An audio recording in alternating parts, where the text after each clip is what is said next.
Welcome to Focus on the Arts. My name is Paul Wilusz. I am your host.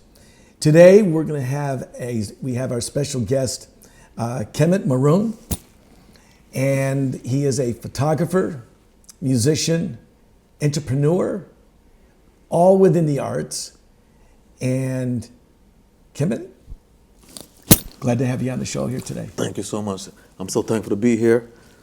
Very nice, very nice. The arts is a tough career for anyone going into it. What made you further your career or your, I would say career within the arts? What made you decide to go with it full time? I think that's just what I am. You know, they say how you do anything is how you do everything. So since a child, I've been around my mom. She was a singer. I got to grow up, see her perform, go different places and travel. My father was a phenomenal writer and had some of the best penmanship known to man. That's what I heard.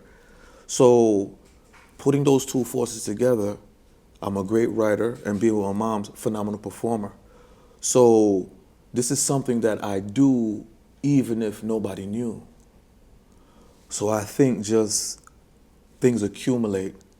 You know, I go from doing the music, I'm doing photography because I couldn't find photographers or find it feasible to maintain me doing videos and doing photography without having to give my money out there to somebody else. I do like to make the money circulate among our brothers and our sisters, but I had to find a way to self-invest into products. Just like if I'm doing music, I have a DAW or program.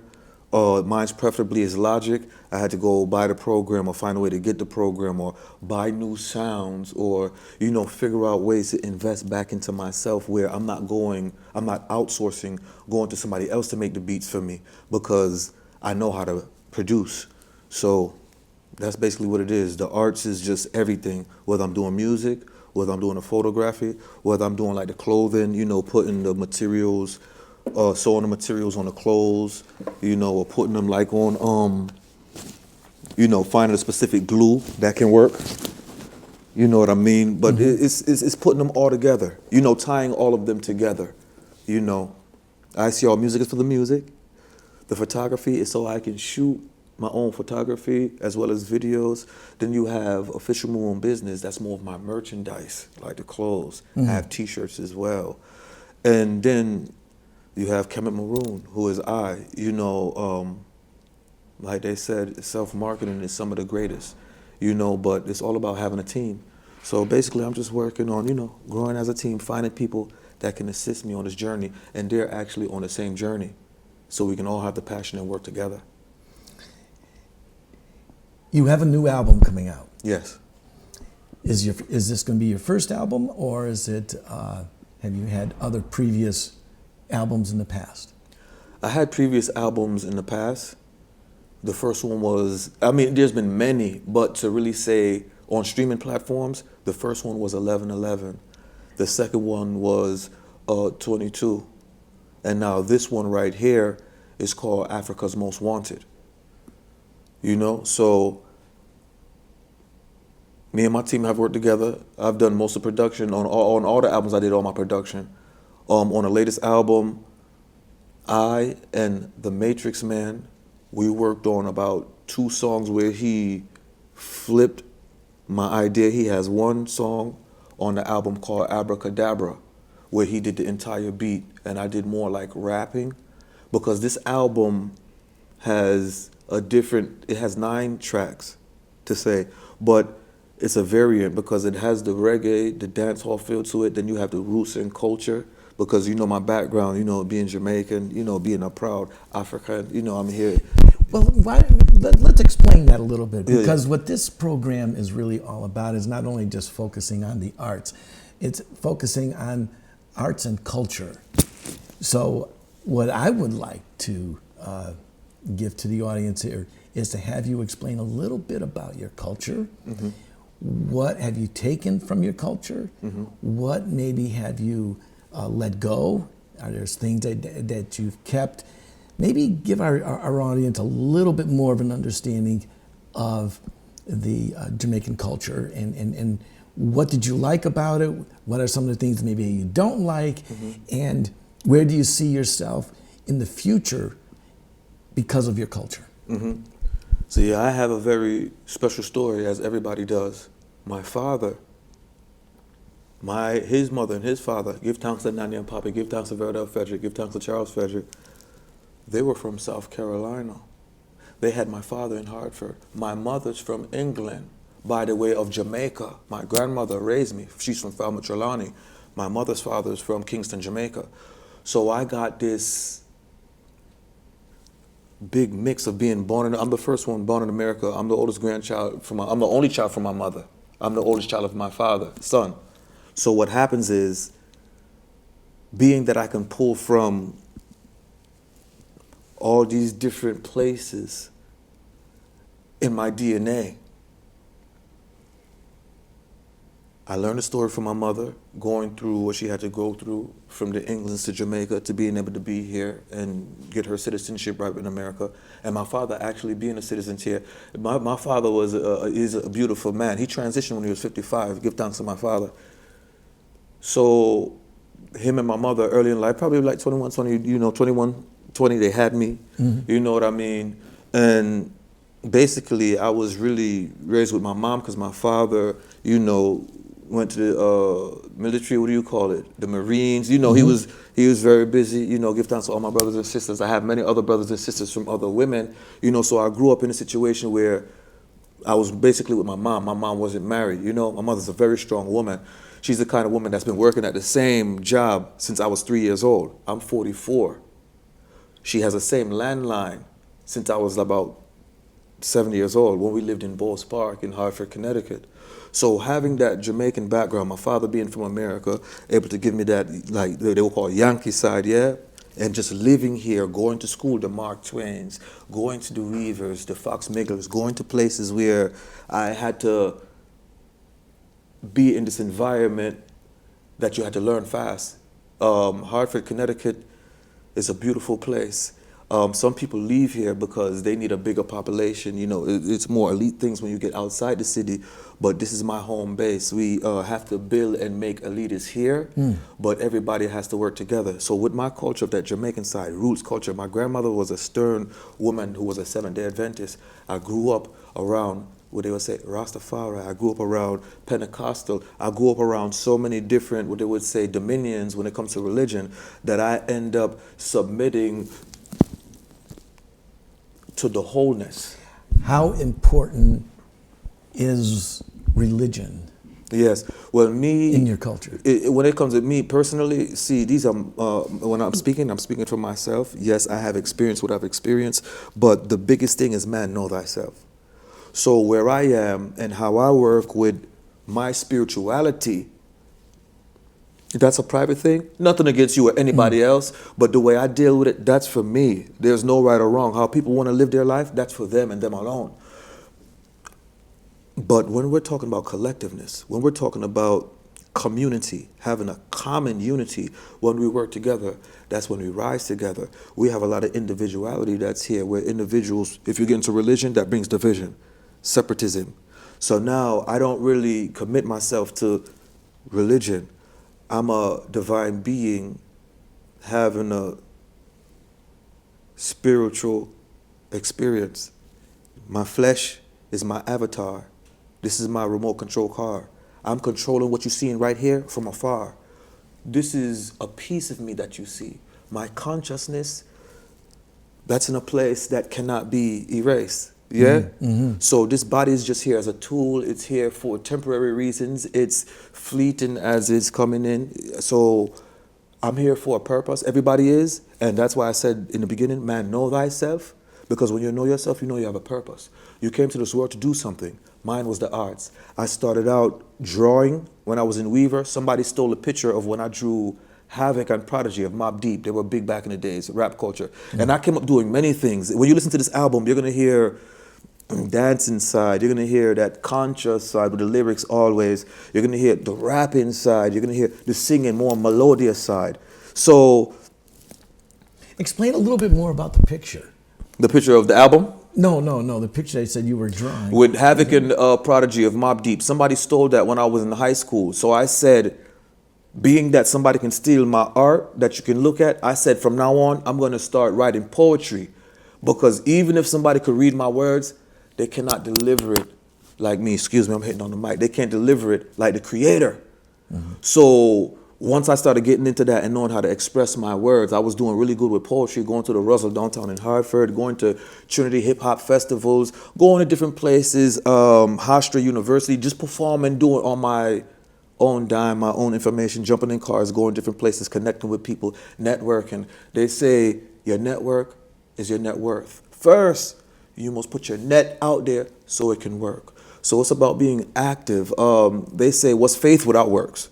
So you went. So you went with your picture. Yeah. Somebody stole it. Somebody stole it. Now that brought you to what? Writing the poetry. Yeah. Where did that lead you to? That led me to going to different places. Like poetry. I know for me, when I was writing poetry, it wasn't until a day that I sat down, I took out my folder, and I went through I'm going through the pages. And this is how I began to really blossom within my own work. And I just sat there and I said, I have enough pages over here to write a book. I don't know where that came from. But to me, it was like a natural. And then I started to, how do I write this book? How do I put this book together? So it was a whole new field. And then once I started to get into it, then it was like, okay, it was like a place for my poetry to land. It had a landing place. And other than that, it was just flying around. How did your writing develop? And has it gone into the phase of writing books?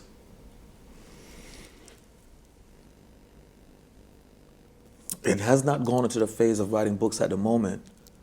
Because when I was younger, everything you see I've been doing since a child. I came up doing African dance, playing the kinkity, the zambam, the zanzam, the dung dung, walking on stilts, give thanks to Mama Christine. Now you Yeah, got to explain a little bit to that. a djembe orchestra. Yeah. When you see them playing the drums, the talking drum.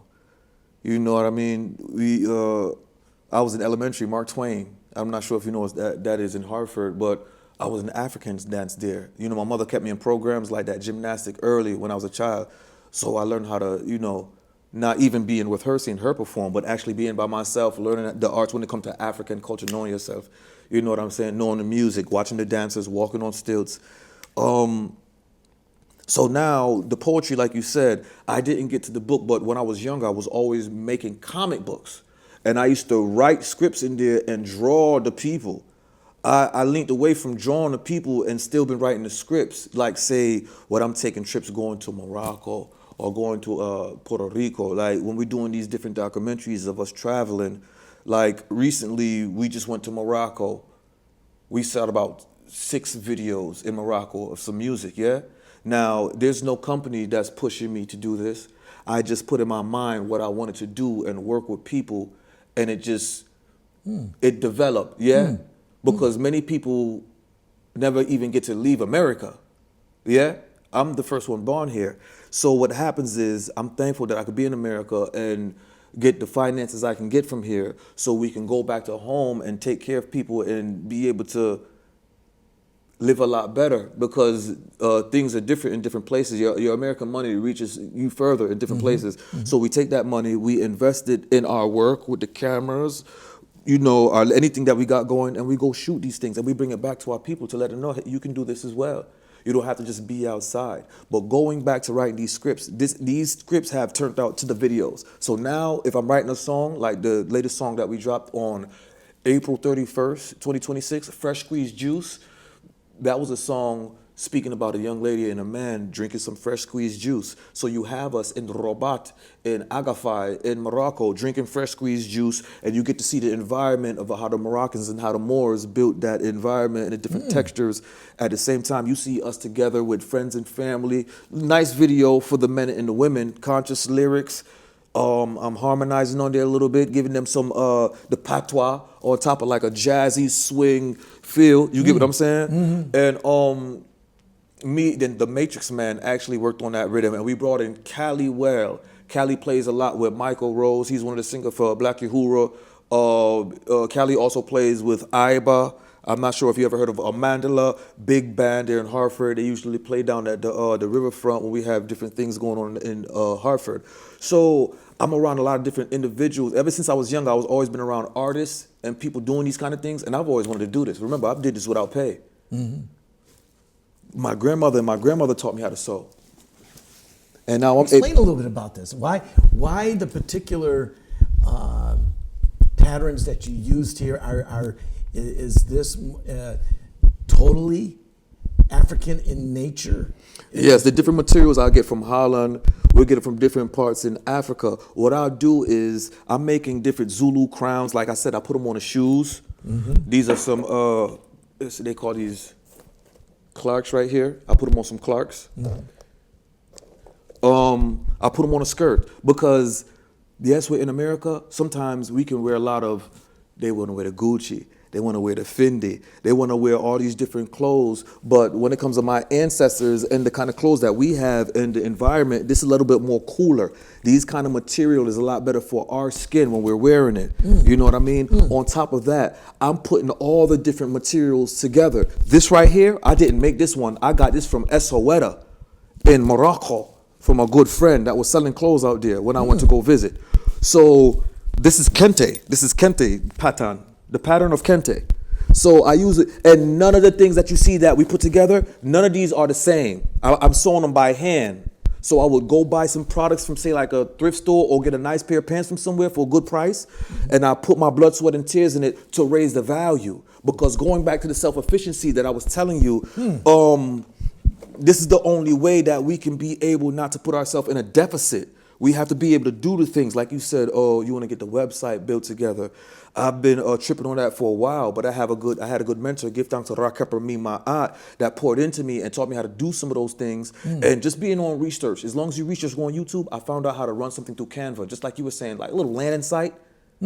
So on this landing site now, I've been able to put up my own everything, my own pictures, all my different things, working with the Etsy's, learning how to work these different platforms to be able to get capital through, like, digitally. I even put some of my album on there. I'd love to show you that. I put one song of the album on my Etsy, yeah? So selling it as digital on Etsy. So being a little bit more savvy, I do have to work on promoting, marketing, and advertising, but like I said, these things take a team. But the books, because I'm long-winded, my writing through the songs, I think that's where the books are. That's where it's like a mini show of all these things put in this 3 minutes of this feeling at the moment. The other song we have is coming April 9th. That's on your release party when you're going to be doing your stuff. That song is going to be called Crown. We shot that in Morocco as well. So, you know, like I said, I had the links with the, ISeeAllMusic on YouTube. Foreign Photography 369 on YouTube, and that's for everything else as well, whether it's Instagram, Facebook, all the different platforms is the same name, KemetMaroon. Now you have Through ISeeAllMusic. Yes. Explain that. ISeeAllMusic, the name of my record label. Okay. ISeeAllMusic, because music is a universal language. So ISeeAllMusic, music is all I see. I'm looking at music right now. You're a whole note. Nice. Through expression, life, I'm drawing this energy, and like they say, energy can't be created or destroyed. So I can pick everything in this room apart and be able to expand on that. That's where the art comes from.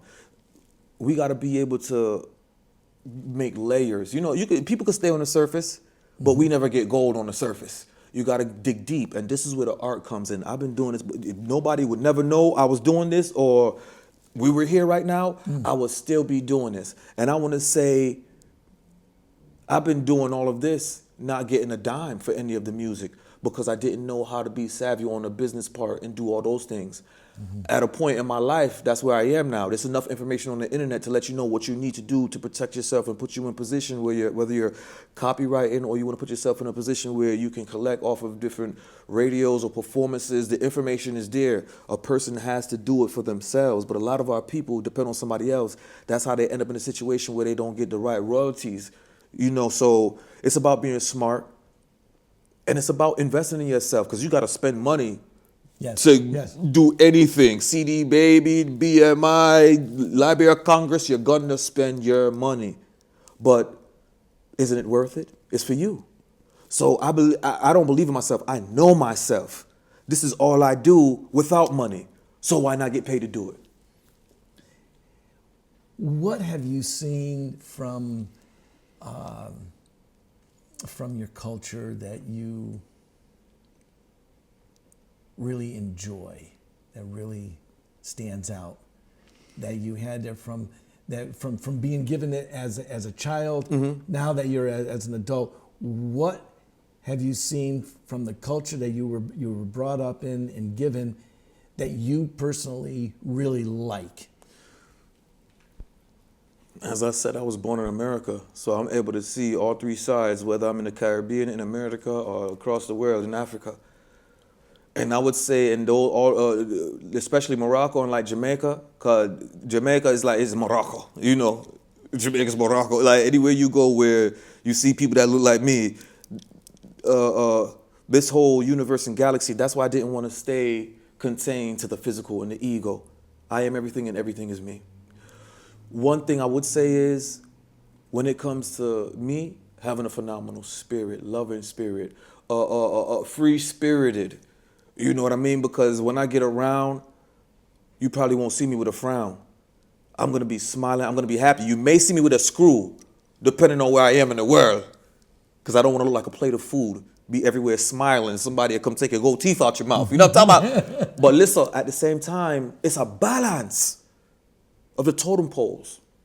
They say the highest vibration is bliss, the lowest is lust. So the physical, I don't get too caught up on the physical. When I go places, I just show love. But I grew up in the projects, I grew up in Hartford, and there's a lack of love. And in my house, it was always love. That's why I too never had too much. I did have things in the world and in these streets, growing up in the projects with your young friends, and you think you're tough. But at the same time, I grew up in a house of love. We didn't grow up with our people are trained and know how to defend themselves, but we don't use it to destroy ourselves and be destructive. And I grew up in just, I'm in America, society, different places, you're gonna have violence, you're gonna have poverty. These things exist. I grew up in a house with just a mother. So you know how it is, even if you have two parents, life could be tough, but just with one parent and even a woman. So you know how it goes. I was exposed to things that I got to get that book together so I could put the rest of that information in. But at the same time, it helped to balance me because let me tell you something. I had to surrender to myself because anybody that know me in my life know that anything I'm doing now is what I was doing then. So I stayed true to myself. Even if I don't want to keep on hitting the mic, because some people, people do a lot of these things for money. And once they don't see anything coming out of it, they walk away. The one thing I've noticed in our conversation here is that your conversation is one of music. April they've designated that as Poetry Month. What I would like to ask you is to give us a poem about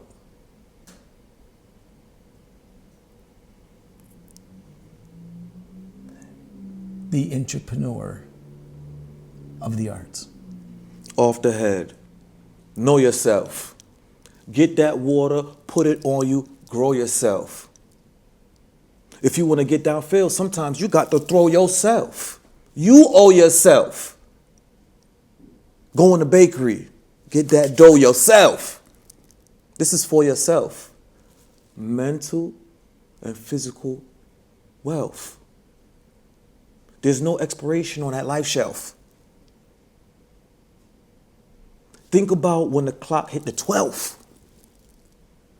You don't want to come up shorter than an elf. I told you, you got to know yourself. That's my phone. That's Alibaba. It should be on silent. If some people heard these lyrics, they'll take it because there's some pirates. Look at my iris, my eyelids. We used to cool down in my projects with the fire hydrants. Let me stop. Entrepreneurship. Nice. Yeah. Just, Yeah. No, and I think that was beautiful. Poetry, it's not, I mean, they in this culture, they like to just give designations and have certain things for it, whatever. But as you know, and I do myself, it's like, I write every single day. It's part of me. It becomes part of my being. What would you say to young people who may be sitting on the stoop outside, not knowing where to go, not having someone that would be able to be a mentor, but they have some thoughts, they have some dreams? What would you tell them in regards to reaching for either their dreams, either in the arts or in anything?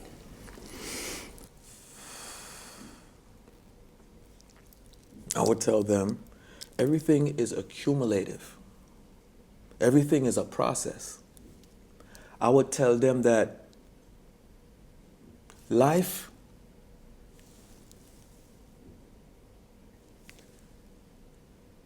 the destination is the journey. So you must take from all these experiences, all the rocks that they throw at you, you're supposed to take those things and you're supposed to build a kingdom for yourself. These things give you strength. You have to be in isolation sometimes. You can't be around people doing any and everything that may not be for you. So the more that you look to who your father is, who your great-grandfather is, your great-great-great-grandfather, who your mother is, who your great-great-grandmother, you have to know from where you're coming, because you won't know where you're going if you don't know where you're coming from. You have to look back and fetch. So it's a process. You got to take the steps. You can't skip any steps, because then you're robbing yourself. We are all one. I look at life like everybody's a drop of water. You're a drop of water. We're all water. I don't want to let the flesh or the ego get in the way. We're divine beings having a spiritual experience, so we need to listen to the message, sometimes not the messenger. You can learn in the lowest parts of the ghettos to the highest points where they have their corporations making billions of dollars, but it's not money that makes one happy. It's more self-wealth. You got to be happy with yourself. You got to love what you do. That kid that's sitting on the stoop needs to know that he has to write the music that makes him feel good. Don't write for anybody else. Of course, you have audience that you want to prep for, but you have to build your vibration, your frequency, your wavelength, and people will be attracted to you. You have to build your ecosystem. When you see me, look how I look. There's nobody in the world you're going to see that look like me. So when I step in the room, I command it immediately. I don't have to say a word. I go in a place looking like this in the corner all night. All eyes are going to be on me. Why? Because I'm being true to myself. I don't got to put no Gucci on, no Louis, and no slight to any of these different companies. Mm-hmm. But I'm being so much of myself that it's either I'm going to draw in who really likes me, and the one who don't really like me or love me, I'm going to push them away. That's just how it goes. There's no in between. Mm-hmm. You can't straddle the fence. Choose a side, I say to that child, and focus and love yourself. I mean, you got to be so delusional, but you got to do the work. We didn't finish that earlier. What's faith without works? Yes, have your faith, but every day you need to be putting everything that's in you into what you love to do on a daily basis. It's practice, it's muscle memory, it's repetition. I didn't just get here doing this. I never did this when I was a child. And one day I just got, everything is on the internet. Whatever you want, if you can think it, it can happen. But be careful of your thoughts. Know who you're feeding inside of you. Are you feeding your lower self, your ego, your body? Or are you feeding your higher self, your consciousness, your mind? So balance it out. You got to live life, yeah. But don't destroy yourself before the time. Kemet, it's been a pleasure having you here today. It's been really good. Shukran, thank you. I would love to have you come back, talk a little bit about your music, maybe have you play one of your songs. But would love to have you come back for a second, maybe and possibly a third show. And with that, this has been Paul Wilusz, Focus on the Arts. Until we meet again, have a blessed day.